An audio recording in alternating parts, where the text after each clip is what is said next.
Hi, welcome to the ToRAISE Questions Doula podcast. This is Melanie Headley. I'm sitting here with Thérèse Hakoun. She's the executive director to ToLabor, which is an international doula training and certifying program. Hey, Melanie, how are you? Good. How are you doing? I'm great. Hanging out with you is fun. I love it. It's the best. We also have workshops coming up all over. And we want you to check out the calendar on tolabor.com for the upcoming dates for 2015. Right now, we're working on dates for 2016, but we want to hear from you. And if you would like to bring a workshop to your community, let us know. It's a lot of fun. You can contact Nicole at tolaborworkshops@gmail.com. She's great, and she can give you all the information about what's entailed with becoming a sponsor. Yeah, we'd love to. We're small in comparison to some other organizations, as in the sense, the smallness. What I mean by that is just we don't have a lot of instructors. We don't have an instructor in every community or multiple instructors in every community. So we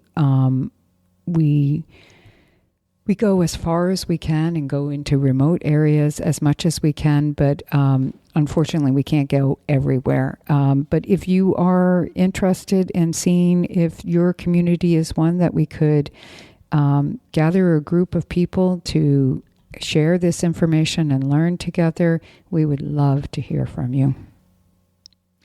So today we're going to be talking about how to prepare your client for breastfeeding, and then how to support them in the first days in the hospital and at home. Yeah, it's a really, really good topic. So, you want to get started? Oh, before we get started. We've got a tip. You've got a tip. Well, I was just thinking about this. It's a tip I guess it's a tip. It's about the partners.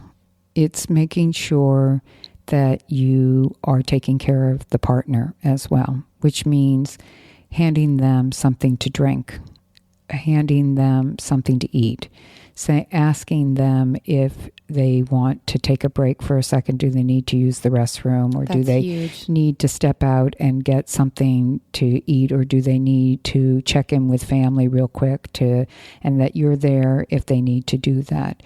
But I have so many times handed the drink that I'm giving to the mom, to the partner, because they are stuck behind. Yes. And the room might be warm, or they might be working really hard, and I give them a sip and they're just like, oh, thank you. They're real quiet. They'll just look and oh, thank you so much. Yes. And I think, oh, you poor person, you have every right to be taken care of as well, and you're not taking care of yourself. So that's my tip. Remember to take care of the partner as well. Not, of course, at the, any problems with your client, but give them that consideration that they're going through a physical and emotional experience themselves. So that's my tip. That's a good one. Thanks, Thérèse.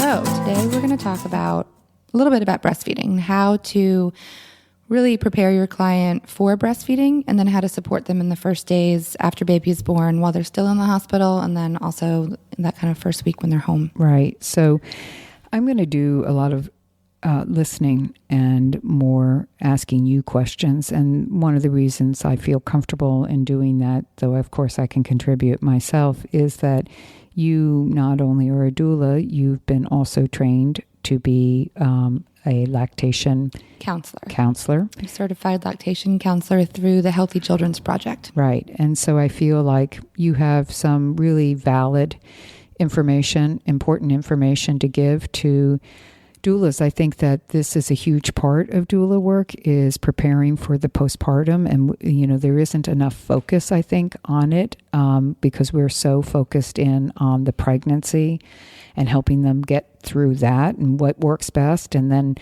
helping them know their dreams and desires and choices and options and so forth and so on for their labor and birth, that though we know we cover the postpartum, there isn't enough time. And breastfeeding is huge. It's big. It's such an interesting thing to me too, because people will say, well, it's natural. It must just be, anybody could breastfeed a baby. And we all know that That's not necessarily true. Just because it's natural doesn't mean you are going to have a baby who naturally goes on to that breast well, or that you naturally are going to know what to do. And even if you've had one before that did, this exactly one might not. Exactly.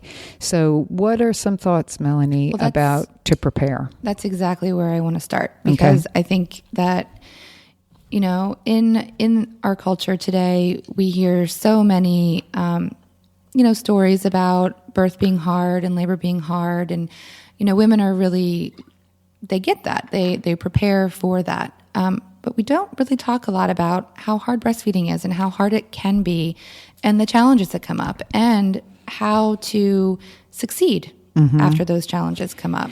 And don't you think a lot of people don't succeed because the rate, if I'm correct, of beginning is pretty high in this country, which goes out there as, so many people breastfeed, but the long term of it, and I'm talking the first weeks to the first months of it, is that rate drops dramatically. The biggest drop off is at 3 months when you go back to work. Well, that I can see. You don't have the support. Right. But so what I try to do with my clients and with my students, I'm also a childbirth educator, is make it homework for them to attend either a La Leche League meeting, or like in our town, we are lucky enough to have a postpartum mothering circle.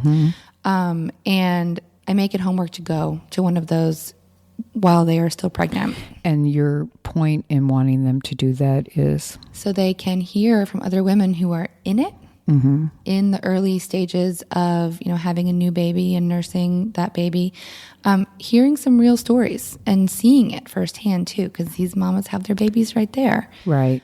And they're, you know, we think that was the other big thing. I mean, my mom never breastfed because she was discouraged from breastfeeding. At that time period, they were just really discouraged. And by the time she got to me, number 6, there was no way she could breastfeed. She had 5 other kids, but in her mind, to go through with no support. Anyway, it was never around me. Fortunately, it all turned out well for me. And I did actually, my oldest sister did breastfeed before I had babies. And I think that was comfortable. And I do think that made a difference. But where it was most significant was my youngest sister, when she finally got pregnant,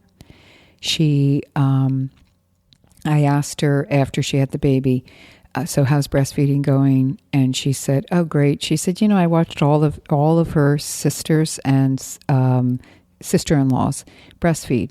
And she said, I figured if you guys could do it, I could do it. And though she struggled at times, she had confidence in herself because she had been around it from the time she was a teenager. Right. So I think that's a lacking bit of our culture any longer. Of modeling. Yeah. Right. Modeling what this can look like. And also it sounds like she had a support system to pull from. I think so. When she needed it. Yes. To call her sisters or sister-in-laws and say, this is going on. Did this happen to you? Right. Which is, you know, the second part of why I send my clients to these circles, because that's when they start to build their support system. And so then they know they can call that La Leche leader or the other woman that she connected with in group, or, you know, and they've got a Facebook page and maybe an email thread. They can just go on and say, all right, is anyone else experiencing this? Because part of it is normalizing what is going on too. So, you know, having a challenge with breastfeeding can be scary, you know. What would be normal? A normal challenge? No, just normalizing it. Well, hearing that other people are going through it and that they've gotten to the other side. And here's some things that I've done that has helped. Okay. Now, as a doula, I get these calls too, but I also know that they're not just calling me. They're calling their girlfriends. They're calling their sisters. They're calling their moms if their moms, you know. So they're kind of reaching out to kind of create this toolbox with nursing. And you as a doula are encouraging them to have that toolbox, because a lot of them don't even know that they should be thinking of that.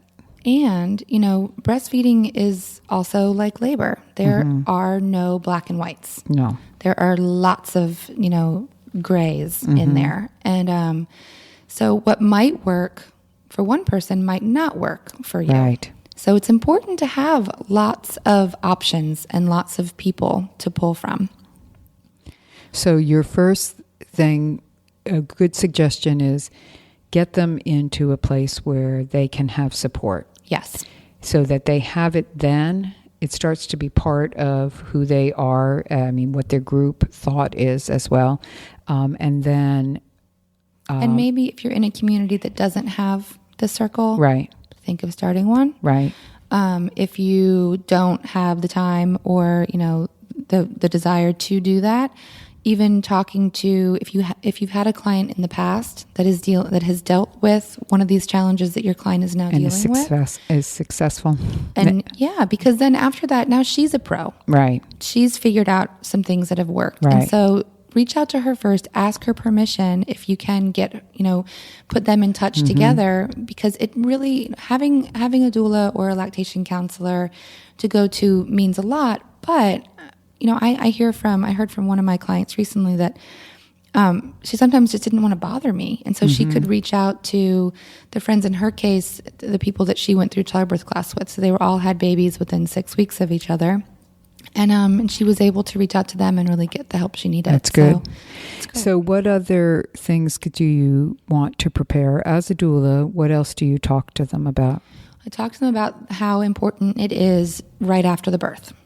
I talked to them about how that, at least that hour of having baby skin to skin, some of the things that are happening, physiologically to her breasts, when she's pushing that baby out, the fact that, the Montgomery glands around the nipples are secreting this microscopic fluid that smells just like the amniotic fluid the baby's been living in, why baby needs to be skin to skin on your chest. We've got that smell, which is familiar. They've got these dark bullseyes that, that they can see when they're born, these dark nipples and areolas. They can hear your heartbeat, which makes them feel safe. And then they can hear your voice and look into your eyes, which they can know, all right, there's my mom. Can I ask you a question first before you go further with that? What do you ask? Because I think this is really important and I think is really overlooked. And if you don't do this, it wouldn't surprise me. But prenatally, do you ask your clients about their nipples, about their breasts, as far as, because some women have inverted nipples and they don't know they have inverted nipples, or if they do, they don't see any importance to those inverted nipples. This is specifically for a first-time mom, because it's never been an issue, but an inverted nipple could be a major issue. Could be. Yeah, with a breastfeeding baby. So on my intake form, which I think we're going to do a podcast about that soon, on the intake form, I ask about breastfeeding. First, of course, I ask, what is going to be your method of feeding this baby? What are you choosing? If it's breastfeeding, I say, do you have any concerns around breastfeeding? Do you have any questions about breastfeeding? And usually with this talk, that's when it comes up. So I have clients say, can I just show you? Can I just show you my nipple? I'm like, sure, of course. Yes, let's look at it. I don't necessarily ask right out. I think it's, the only reason I think it's important is some people, like I just said, have inverted nipples. And don't know. Well, they would never, why would they know? Right. If they've never breastfed a baby before, they don't know that potentially that could be an issue.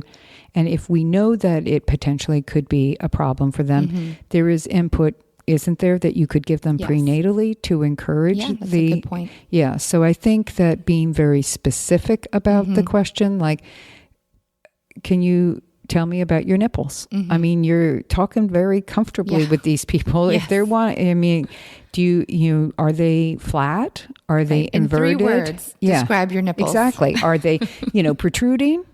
Are they flat? Are they inverted? Because flat nipples can sometimes be an issue as well. I do ask sometimes if they've had some breast changes with their pregnancy. So like, have the breast gotten larger? Breast tenderness can really, tell that they are going to be successful in producing some milk. Because, the other question I think that should be included is, have you had any surgery on your breast? Because some women have had augmentation, some have had reduction. And it is and you may not know how that impacts breastfeeding, or may it not.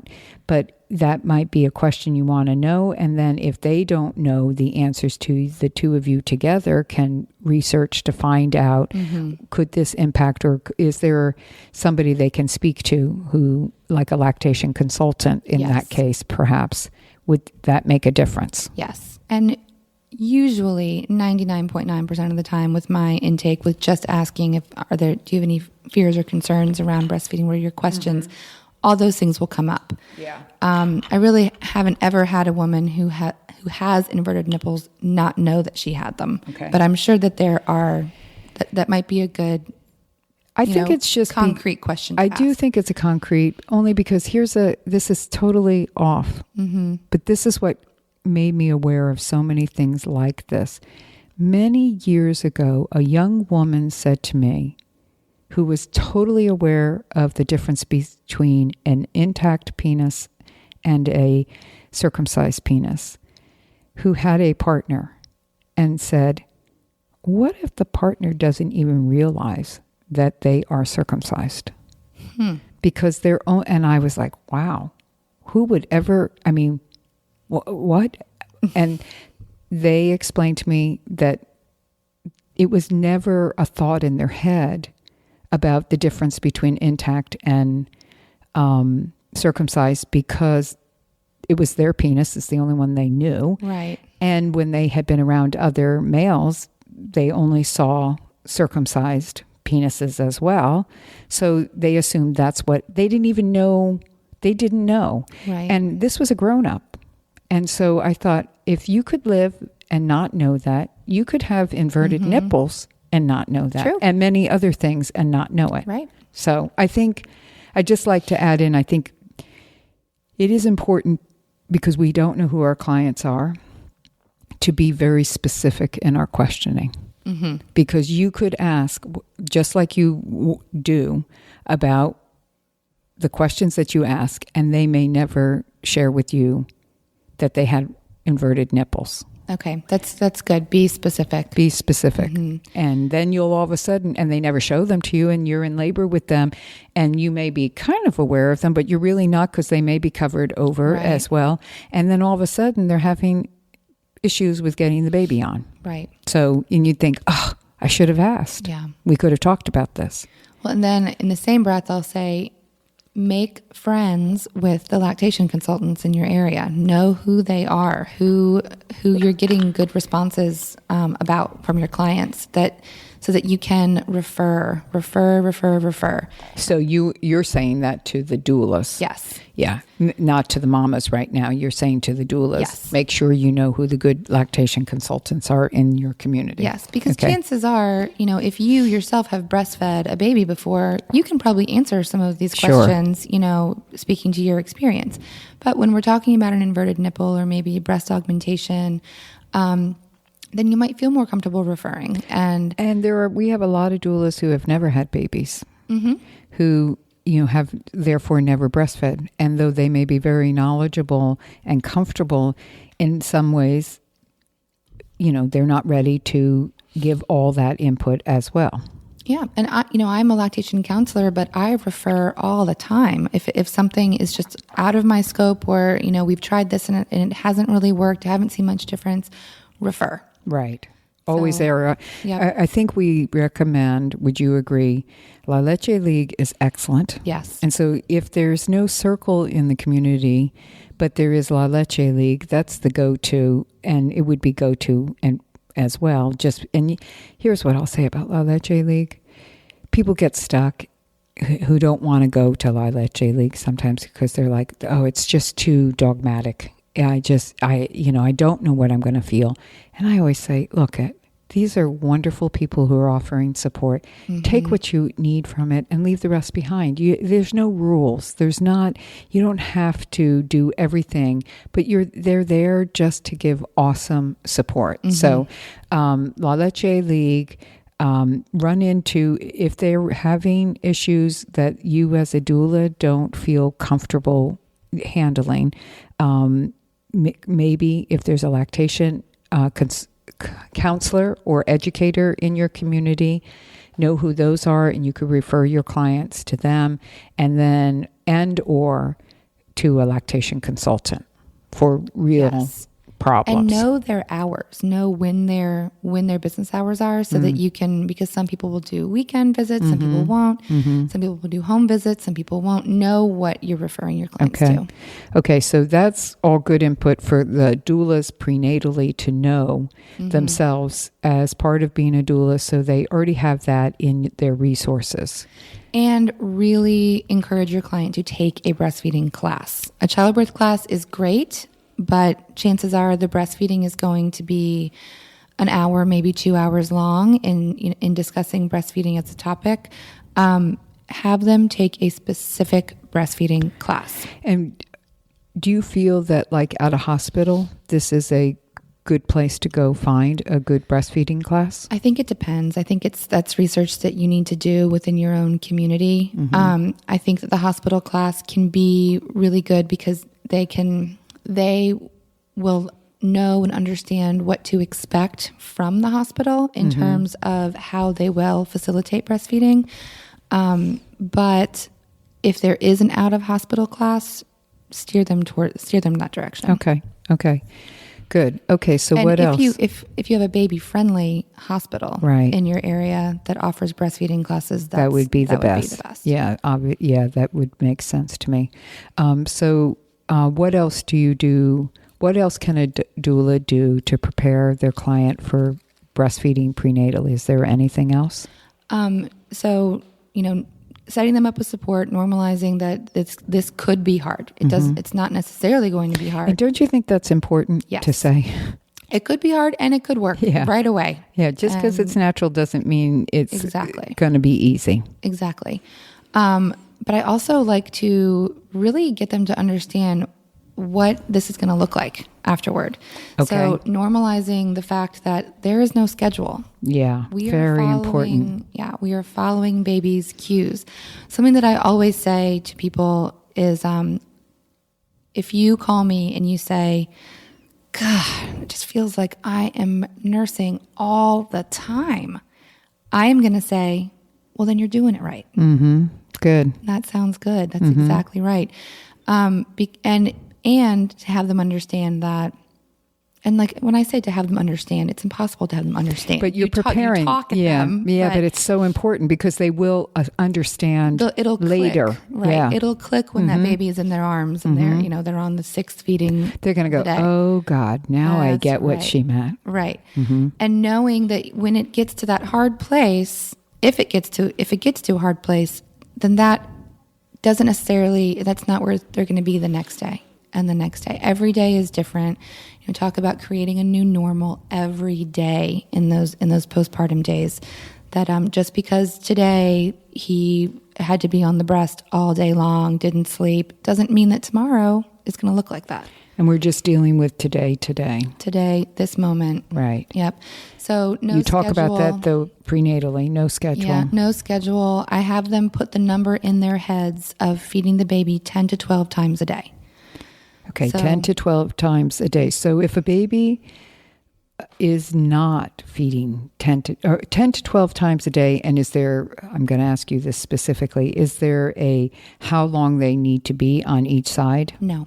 How about they're breastfeeding 10 to 15 times a day, but they fall asleep after 3 minutes of being on one side of just got the one side? And that's okay, because as we know, babies love to sleep in the beginning. So what I like to have the number in place, but then I like to talk about what else we're looking for. Okay. So the number is in their head, and really I will say 10 to 12 stimulations. And so stimulations mean nursing, hand expressing, or pumping. So depending on what it is that we're doing here, and what's happening with baby. So 10 to 12 stimulations on the breast a day. And the reason you want 10 to 12 stimulations, because I want to clarify this in a moment, but stimulations is why? Because that's sending the message to the mammary ducts, to the breast to make milk. And that am I correct? It dictates how much milk they will have long term as well, right? Yeah, those first 3 weeks are really setting up that milk supply. Yeah, now, you can tweak it, as you go, but it'll take effort and time. And that's something I think, Melanie, a lot of people still don't know. A lot of people do, but a lot of people don't know that it is setting up long term the amount of milk you will have. And like you said, it can tweak, but it's so important those first weeks that's all you're doing is breastfeeding. Yes. Okay, so stimulate, though, here's the question I have, and I hope I can ask it. My concern about saying to someone 10 to 12 times a day in some way of stimulation, whether you do it or the baby does it, is what about the people whose baby is sleeping for 6 hours, a new baby, I'm talking, days old, and is sleeping, and they're like, well, the baby was sleeping, I didn't want, but I knew I needed to take care of my breast, so I pumped. And then, the baby wakes up 7 hours later and is, kind of on the breast, but then goes back to sleep, and they're like, oh, I got to get another one in. Aren't we concerned about why the baby's sleeping so much and not breastfeeding? Yes. So that's, first of all, again, refer, because this could be outside of your scope. Okay. So referring to a pediatrician, have you checked in with your pediatrician today? This might be a good time to call. We really, 7 hours is a long time. And usually 4 would be a good time to, a good 4-hour stretch is normal and good. But that's where we're also going back to what I said before with, we're looking at what else is going on. So what's the output looking like? So how many pees and poops has baby had? Have we had a weight check recently? So if there's a baby that, is gaining 2 to 3 ounces a day, peeing and pooping up a storm, and sleeps 5-6 hours, then baby's okay. Some babies are more efficient nursers and can really remove that milk very efficiently. We're really just that if that weight is going up and they are peeing and pooping and the poop looks nice and yellowy and seedy, mustardy, seedy. But again, always err on the side of caution. Check in with your pediatrician. If there's something that sounds wonky to you, check in with your pediatrician. Should they, and I think that's the advice I want us to put out there. Absolutely. My question would be pediatrician and or lactation consultant. Who's first? Pediatrician? I think if it's an issue with the baby, pediatrician. Okay, if good. It's an issue with your breasts, with their breasts, or schedule, I don't know. I would say anything with baby, pediatrician. Okay, good. No, but I think that's another tip in there too. When they are choosing their pediatrician, it's really nice to have a doctor who will have an IBCLC, lactation consultant on staff, or when they're doing their interviews with their pediatricians, asking a lot of breastfeeding questions. I think that's really important, because otherwise they could just say, hey, you need to supplement until we can, we need to keep an eye better on the baby. And that may be important, but it may be the worst bit of advice. Exactly. So setting them up with lots of knowledge and awareness. Knowing that it could be hard. Knowing how often you are likely to be doing this. Right. So important. Knowing what other signs to look for: pees, poops, weight gain, baby's temperament, fussy baby, happy, satiated baby, what's going on there. And then, talking about their breasts, the changes that are going to be happening with their breasts and with the colostrum coming in the beginning, and how that their breast is going to change when that mature milk does come in. Meaning? Engorgement, expecting the change to happen between 3 to 5 days after birth of baby. And some people are earlier and some people are later. Yep. But usually the norm is about day 3 to day 4 or 5. Yeah, so that's the average. Right. Yep. And, really making sure that they are aware that their breasts will most likely get bigger and hard and sore. And always give the baby the breast first. Yes. I have so many people say to me, too, about, what do we do? Because, baby's crying and I really want, my partner to be able to kind of soothe baby. And I say, always offer the breast first. Always. Even if baby just ate 15 minutes ago, offer the breast, offer the breast, offer the breast. These are your biggest tools in life right now. Offer the breast. Offer the breast and not the pacifier. Yes. Offer the breast and don't pump. Offer the breast. Offer the breast. Yes. And pumping and pacifiers are reserved for when the baby you feel like the baby has totally nursed well enough. And you're confident in your latch. You're confident of baby's growth pattern. Your nipples are not sore or cracked or bleeding or bruised. And I say but I'm talking about your clients here. And making sure that everybody, the mama, the partner, the baby, the pediatrician, the lactation consultant, everyone is confident in this feeding. Then we can talk about adding a pacifier in. Right. And I usually do give a limit of 3 weeks after. 3 weeks. So prior to 3 weeks, your recommendation is no pacifier. It is. But then you've got, the fourth time mom who has done it this way, and it's always worked, and baby just comes on and she knows what to do and what it feels like, and here's a passy. But you would still say that to them, wouldn't you? I would trust her. Okay. I would trust her. Okay. I would just say, have you considered doing it different this time? Not that you did anything wrong or that anything would be wrong, but is it something you want to consider just to see how this baby does without it? Well, my concern with using a passy is just that it would replace a feeding. Well, that's what my concern is. Right. Even with a fourth time baby, because as we already mentioned, every baby is different. Yes. Just because it worked for the first one or consecutive ones doesn't mean it works for the other. Always the breast first. Yes. And, part of it also is we are to learn how to be with our babies. Yes. It is that time that you will never have back again. Yeah. And I also feel like for those that who are going to have to go back to an outside job, this is their time. Soak it up. Yeah, soak it up. And there's going to be time to be doing the pumping and doing all the other stuff. But as much as you can, get your baby on your breast so that you have that good beginning, that good memory, and that good imprinting on you and the baby forever and ever and ever. Yep. And talk about when she brings baby to breast, that she's actually getting those great releases of oxytocin again, and that feeling of just being satiated. She's having positive hormones released in her gut that actually helps her digestive system too, and makes her feel happy. So, we get benefits from breastfeeding as well. Oh, absolutely. I used to joke about how many orgasms a day I had. Which wasn't a physical one in the sense of the same kind, but it was that release of oxytocin, that feeling, at least even in the struggle, even if I wasn't consciously aware of it, I knew good was happening for me as well.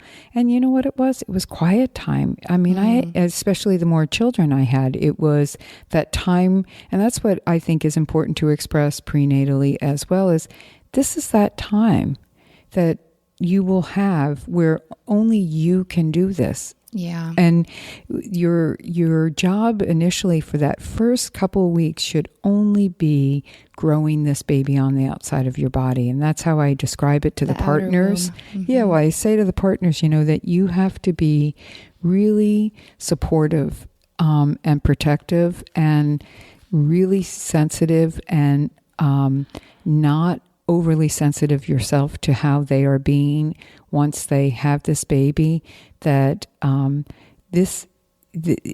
in some ways this is the harder work now. They've been growing this baby inside, but it was all taken care of. Now they have to continue to grow the baby on the outside, and it's a lot of work, and the partner, their role is protecting.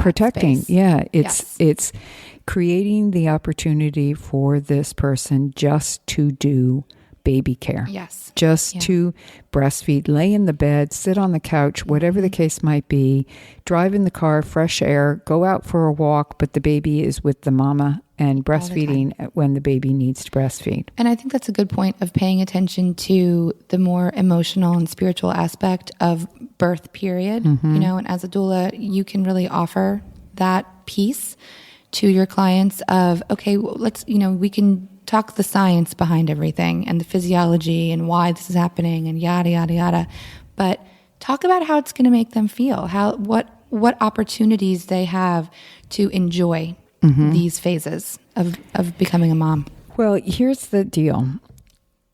We are going to make this part 1 because I feel like there's more to talk about the prenatal as well. And I don't want to skimp on anything, and I don't want us to skimp on the follow-up of what the doula does after the baby is born. We hit on a couple of things, but I want to be more specific. So I think what we'll do, Melanie, is we'll revisit this and we'll have a part 2. We always think we're going to be really fast. But, and I don't want us to be, running too quickly. So, because it is such an important topic. So I think we'll come back to this and we'll finish up here right now. Okay. Perfect. Okay. All right. See you guys soon.